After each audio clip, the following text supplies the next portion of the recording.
नमस्कार दोस्तों, स्वागत है आपके अपने चैनल पर जहां हम शिक्षा और करियर से जुड़े महत्वपूर्ण विषयों पर चर्चा करते हैं। आज हम बात करेंगे दो बेहद लोकप्रिय इंजीनियरिंग शाखाओं के बारे में, इलेक्ट्रिकल इंजीनियरिंग और मैकेनिकल इंजीनियरिंग। अगर आप इंजीनियरिंग में करियर बनाने का सोच रहे हैं और इस बात को लेकर असमंजस में हैं कि कौन सा क्षेत्र आपके लिए सही रहेगा, तो यह वीडियो आपके लिए है। चलिए शुरू करते हैं। सबसे पहले बात करते हैं इलेक्ट्रिकल इंजीनियरिंग की। इलेक्ट्रिकल इंजीनियरिंग वह शाखा है जो बिजली, इलेक्ट्रॉनिक्स और इलेक्ट्रोमैग्नेटिक फील्ड्स के सिद्धांतों पर आधारित है। इसमें मुख्य काम होता है बिजली से जुड़े उपकरणों, सर्किट्स और सिस्टम्स को डिजाइन, निर्माण और उनकी मरम्मत करना। इस क्षेत्र में प्रमुख कार्य पावर जनरेशन और डिस्ट्रीब्यूशन सिस्टम डिजाइन करना, सोलर और रिन्यूएबल एनर्जी सिस्टम्स पर काम करना, ऑटोमेशन और कंट्रोल सिस्टम्स विकसित करना।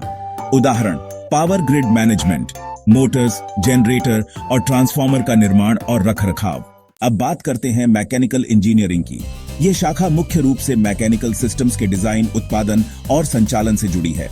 इसमें इंजीनियर विभिन्न प्रकार की मशीनों और उपकरणों को विकसित करते हैं और उनकी दक्षता बढ़ाने पर काम करते हैं। इस क्षेत्र में प्रमुख कार्य ऑटोमोबाइल और एरोस्पेस उपकरणों का डिजाइन, थर्मोडायनामिक्स और हीट ट्रांसफर के सिद्धांतों पर काम, हाइड्रोलिक्स और फ्लूइड मैकेनिक्स सिस्टम का निर्माण।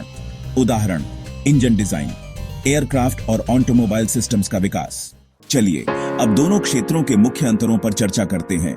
इलेक्ट्रिकल इंजीनियरिंग, मैकेनिकल इंजीनियरिंग बिजली और इलेक्ट्रॉनिक सिस्टम्स पर फोकस, मशीनरी और मैकेनिकल सिस्टम्स पर फोकस, पावर जनरेशन और ट्रांसमिशन, प्रोडक्शन और मैन्युफैक्चरिंग, सर्किट डिजाइन और ऑटोमेशन, मशीन डिजाइन और thermodynamics, industry, solar, robotics, industry, automobile, aerospace.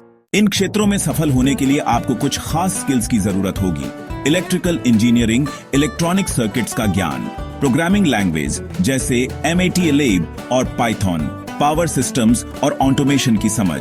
Mechanical engineering CAD यानी कंप्यूटर एडेड डिजाइन, सॉफ्टवेयर में विशेषज्ञता, थर्मोडायनामिक्स और स्ट्रक्चरल एनालिसिस, मटेरियल साइंस और मशीनरी की गहरी समझ।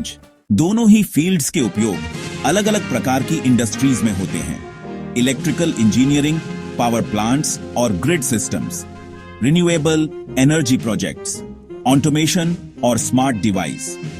मैकेनिकल इंजीनियरिंग ऑटोमोबाइल और मैन्युफैक्चरिंग इंडस्ट्री, एरोस्पेस और ship building, HVAC heating, ventilation and air conditioning systems. अब बात करते हैं करियर संभावनाओं और सैलरी की।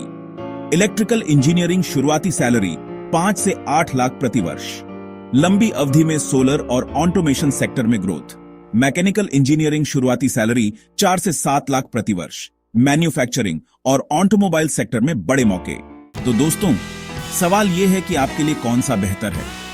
अगर आपको बिजली, सर्किट और टेक्नोलॉजी से जुड़ी चीजों में रुचि है तो इलेक्ट्रिकल इंजीनियरिंग आपके लिए सही है, और अगर आपको मशीनरी, डिजाइन और मैन्युफैक्चरिंग में दिलचस्पी है तो मैकेनिकल इंजीनियरिंग आपके लिए बेहतर विकल्प हो सकता है। दोस्तों, इलेक्ट्रिकल और मैकेनिकल इंजीनियरिंग दोनों ही फील्ड्स में जबरदस्त संभावनाएं हैं। यह आपके जुनून और रुचियों पर निर्भर करता है कि आप किसे चुनते हैं।